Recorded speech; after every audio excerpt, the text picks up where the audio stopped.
दोस्तों नमस्कार। खुशियों की जबरदस्त बौछार शुरू हो गई है क्योंकि वित्त मंत्रालय है इसकी एक बहुत बड़ी वजह। खबर क्या है पूरी विस्तार से बताएंगे। चैनल पर नए हैं तो सब्सक्राइब कर लें, नोटिफिकेशन को ऑल पर क्लिक कर लें। दोस्तों इन दिनों महत्वपूर्ण डेवलपमेंट हो रही हैं। जब बात जेब की आती है, पॉकेट की आती है या पैसों की आती है तो ऐसे में निवेशक सोचते हैं कि उनके लिए बेहतर प्रॉफिट का मौका मिले और वो मौका वो भुना सकें।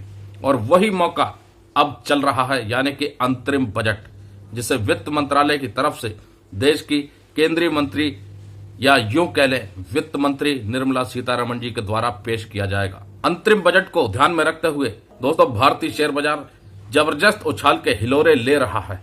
निवेशक पैसा बना रहे हैं, ट्रेडर्स जबरदस्त कम समय में कम पैसे से मुनाफा कमा रहे हैं, क्योंकि ये मौके कुछ ही समय के होते हैं और इन मौकों पे सही समय पर दाव लगा दिया तो जबरदस्त पैसा बन जाता है। दोस्तों खबर है बजट सप्ताह के पहले दिन सोमवार को शेयर बाजार में तेजी का तूफान देखा गया। 2 दिन बाद देश का अंतरिम बजट पेश किया जाना है, उससे पहले ही शेयर बाजार में जोरदार तेजी देखने को मिली है। बाजार खुलने के साथ ही सेंसेक्स और निफ्टी रॉकेट की रफ्तार से भागने लगे।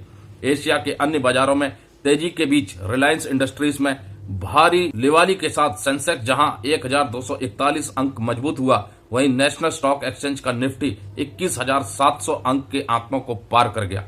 सेंसेक्स की कंपनियों में रिलायंस इंडस्ट्रीज के अलावा Tata Motors, power grid, Larsen and turbo, Kotak Mahindra bank, NTPC, Titan और अल्ट्राटेक सीमेंट भी प्रमुख रूप से भाग ले रहे हैं।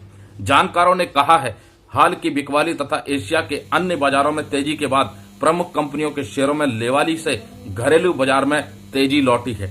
शेयरों के अधिक मूल्यांकन के बावजूद अंतरिम बजट को लेकर निवेशकों के बीच भरोसा बना हुआ है। रिलायंस इंडस्ट्रीज का शेयर 6.80% चढ़ा, 19.55 लाख करोड़ पर पहुंच गया रिलायंस का बाजार पूंजीकरण। निवेशकों पर हुई 6 लाख करोड़ की बारिश, सेंसेक्स के 473 शेयर एक साल के उच्च स्तर पर। तो दोस्तों ऐसे मौके कभी कभी आते हैं जब शेयर बाजार में जबरदस्त उछाल आता है, जबरदस्त खबरों के चलते।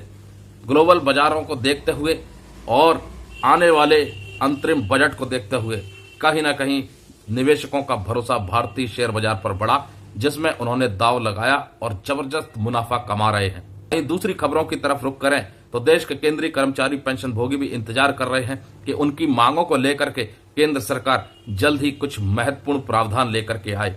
ऐसी संभावनाएं बन रही हैं कि इस बार टैक्स को लेकर के सैलरी टैक्स पेयर्स के लिए कुछ प्रावधान किए जा सकते हैं।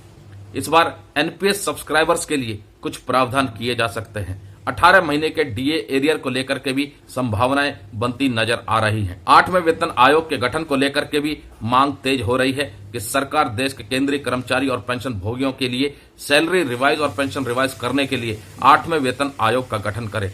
खबरों का सिलसिला जारी है, अच्छी खबरों की तरफ रुख हो रहा है और अच्छे सेंटीमेंट के साथ चारों तरफ खुशियां दिखाई दे रही हैं। बस देखना यह है कि इस बार के अंतरिम बजट से और क्या क्या पॉजिटिव डेवलपमेंट निकल करके आने वाली है, जो कि निवेशकों को, आम जनता को और केंद्रीय कर्मचारी पेंशन भोगियों को रिझाती है। लोकसभा चुनाव से पहले इस बार का अंतरिम बजट कई मायनों में बहुत महत्वपूर्ण माना जा रहा है और उम्मीद की जा रही है कि इस बार शायद कुछ ऐसा ही होने वाला है जिससे कि आम जनता, मिडिल क्लास और बाजार तीनों ही खुश हों। रही बात केंद्रीय कर्मचारी पेंशन भोगियों की, उनके लिए अभी भी संभावनाएं हैं और उम्मीद की जा रही है और संघर्ष भी चल रहा है अपनी अपनी मांगों को लेकर के। सरकार किसको क्या सौगात देती है ये तो अंतरिम बजट में पता चलेगा। फिलहाल के लिए खबरें दोस्तों बस इतनी ही। नमस्कार दोस्तों, चैनल पर नए हैं तो सब्सक्राइब करें, नोटिफिकेशन को ऑल पर क्लिक करें और इस वीडियो को लाइक शेयर करना ना भूलें। जय हिंद, जय भारत दोस्तों।